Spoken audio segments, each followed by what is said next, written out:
એટલે કે એમના જેવો જ શબ્દ જો કાવ્યમાં આપેલો હોય તો એને રાઇમિંગ વર્ડ, એના જેવો જ બોલાતો હોય, એના ઉચ્ચારથી બોલાતો હોય એને રાઇમિંગ વર્ડ કહેવાય. હવે પહેલો છે કેક. કેક જેવા શબ્દ બીજા બોલાતા હોય એ આપણે પોઈમ્સમાંથી ગોતવાના છે. રોજ છે, રોજ જેવો શબ્દ હોય તો એ પોઈમ્સમાંથી આપણે શોધવાના છે. અને ત્રીજું છે બુક. બુક જેવો શબ્દ છે આપણે આ પોઈમ્સમાંથી એટલે કાવ્યની અંદરથી શોધવાના છે. અને છેલ્લે છે કેટ. કેટ જેવો શબ્દ પણ આપણે આ કાવ્યમાંથી શોધવાનું છે. જે ચિઠ્ઠીઓ આપી છે, શું આપી છે? ચિઠ્ઠીઓ આપી છે. કેટલા જણને ચિઠ્ઠીઓ આપી છે? Very good, very good. તો તમારી ચિઠ્ઠીની અંદર એક શબ્દ લખેલા છે ને? તો આ ચારમાંથી તમારે ચૂઝિંગ કરવાનું છે, એટલે જોવાનું છે કે મારે કયા બોક્સની અંદર આ નાખવું જોઈએ શબ્દ, જેથી કરીને મારો શબ્દ સાચો પડે. ધ્રુવીબેન આવશે, ધ્રુવીબેન. અને ધ્રુવીબેનનો શબ્દ સંભળાવો અમને. કયો શબ્દ છે? ક્લોઝ. બરાબર, ક્લોઝ એટલે બંધ કરવું. કોના જેવો શબ્દ લાગે છે આમાં? Very good. કયો છે? રોજ. રોજ, રોજ જેવો શબ્દ ક્લોઝ. વેરી ગુડ ધ્રુવીબેન, અને આપણે તાળીઓથી વધાવી લો. ચાલો, રિંકલબેન આવશે અને પોતાની ચિઠ્ઠીમાં જે શબ્દ લખ્યો છે સ્પેલિંગ અમને વાંચીને બતાવો. કુક. બરાબર, કુક એટલે રસોઈ બનાવવી. બરાબર. ચાલો, રિંકલબેન આવશે અને શેમાં પસંદ કરશો આપણે? Very good, very good, very good. શું આવશે? બુક. બુક જેવો શબ્દ કુક છે ને?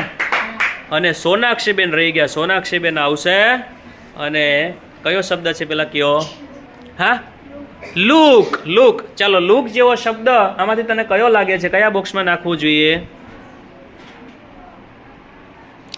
Very good. બુકની અંદર એને નાખ્યું છે. Very good, very good. સાચો છે ને? ચાલો, રિદ્ધિબેન આવશે. રિદ્ધિબેન. ચાલો, રિદ્ધિબેન હવે આવશે અને રિદ્ધિબેન પોતાની ચિઠ્ઠીમાં જે લખેલો શબ્દ છે એ વાંચશે બધાની સામે મોટા અવાજથી. ટૂંક. ટૂંક છે. ચાલો, કયો શબ્દ આમાં તમને પસંદ છે કે રાઇમિંગ વર્ડ તરીકે કેની અંદર આવશે? ઓહો, વેરી ગુડ, વેરી ગુડ. ટૂંકની જગ્યાએ ટૂંક. Very good, very good. ચાલો, હવે કોણ આવશે?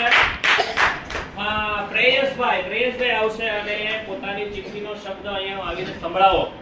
એટલે અમને ખબર પડે કે કયા પેલાની અંદર વ્યવસ્થિત રાખજો. એટલે વ્યવસ્થિત. હા,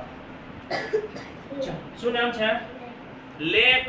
લેક એટલે તળાવ. બરાબર, લેક. તો શેની અંદર રાખવું જોઈએ?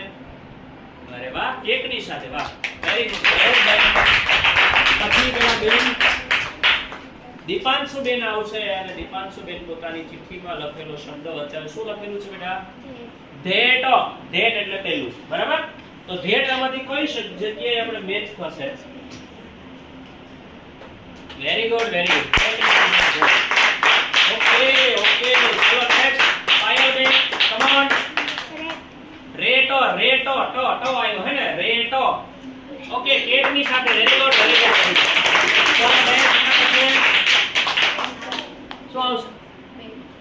બેટો. ટો. Very good. બેટ આવ્યો, બેટ આવ્યો. Okay, okay. ચાલો, કઈ જગ્યાએ નાખશો તમે? ઓકે, ચાલો, વેરી ગુડ. ચાલો, આરુષભાઈ આવશે. ટેકો. ટેકો. શું છે? ટેક એટલે લેવું. કેક અને take. Very good. Very good. ચાલો, ઓકે, ડન, ડન.